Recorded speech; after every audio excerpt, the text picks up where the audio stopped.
And we're back, guys. Tennis in a minute. I'm your host, Good Energy. We have the next match coming up with Aryna Sabalenka and Elena Rybakina.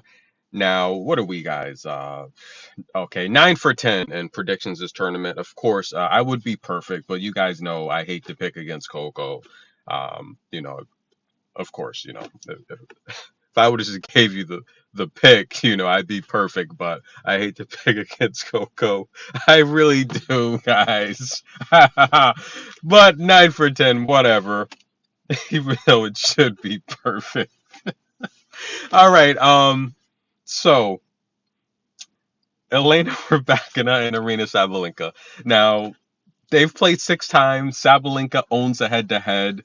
But guys, are we watching a turning of the tides here? Elena Rybakina has won 2 of the last 3. She beat Sabalenka in Beijing.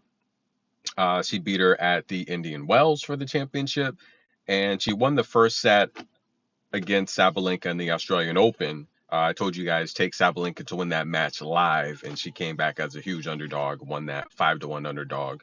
Now this is a match here. This means something, okay? So you're gonna get the best from each player here. Sabalenka's nearly a 2-1 favorite in this match. Should she be a 2-1 favorite? Is the question. I think the value's on Elena Rybakina. Now Rybakina, look, most aces on tour, right? Behind Carolyn Garcia. Second aces per match in terms of average behind Alicia Parks. Big serve, big racket. Elena Rybakina serves well. She's going to hold. She's going to hold. Sabalenka's making a lot of mistakes in this tournament. And I say it all the time. When you're backing players, you're spending your hard-earned money, you can't back players that make a lot of mistakes. You just can't. Sabalenka makes a lot of faults, a lot of double faults, a lot of unforced errors. She's emotionally unstable. You never know when she's going to lose it, slam her racket. That's not the type of player I want to be backing, especially if she gets behind. Not a good situation. Elena Rybakina's cool as the other side of the pillow. She'll hit an ace, win a set, win a service game, and then just wipe her sweat with her wristband. That's the type of player I want to back. I like Elena Rybakina to win at least one set in this match, and I like her on the alternate spread, getting 6.5 games. That's 2 picks. I like her to win at least one set. That's minus 170, and I like Elena Rybakina plus 6.5 games. That's a little steep there, but that's 2 picks there. The plus 6.5, of course, is a little steep, but I think she'll cover it. I think she'll win at least one set. And I think she can beat Sabalenka outright. Why? Because Elena Rybakina, she's going to hold serve. She's not going to beat herself with a ton of mistakes. When the ball's in play, it's going to be 50-50. Can Sabalenka control that forehand and not get too sloppy going deep and wide with it? I do think Sabalenka is a lot more aggressive. She's a lot more powerful, but Elena Rybakina's got a lot more control. This is a Ferrari racing and I don't know, a Porsche. Which car has the better handling? You know, I think Sabalenka's the Ferrari. She's a lot more faster.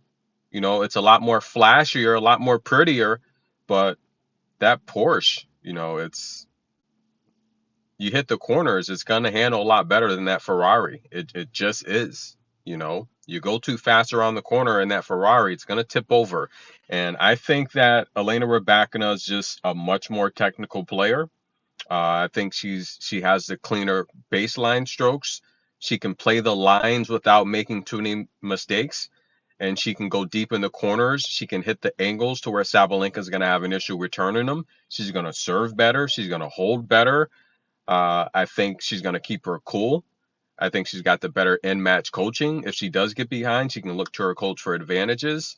And I think for Sabalenka to win this match, she's going to have to be aggressive. She's going to have to play wild. She's going to have to really, really force Rybakina into uncomfortable situations. But the problem is, I think Rybakina has improved on her vertical game. I mean, her vertical reach is nearly 12 feet tall. That's a no-fly zone.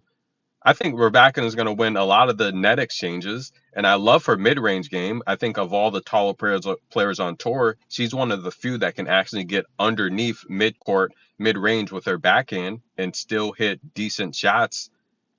Got to take Rybakina in this match, guys. I'm going to take Rybakina to win a set -170. I'm going to take on the alternate spread +6.5. Of course, the alternate spread's a little steep, but I do think Rybakina will win a set, and I think she'll put herself in a good position after winning a set to win the match. Those are the picks, guys. Again, we're going for 10 for 11. So tennis in a minute. We'll be back. The Pegula match kind of going as I thought. Pegula, after she wins the first set, it's like, look, I'm not trying to go 3 sets. Now let me end it. Looks like she's up for love, but Sakkari's probably going to make another rush. The fans in Mexico really love her, so we'll see. We'll be back, guys. Enjoy.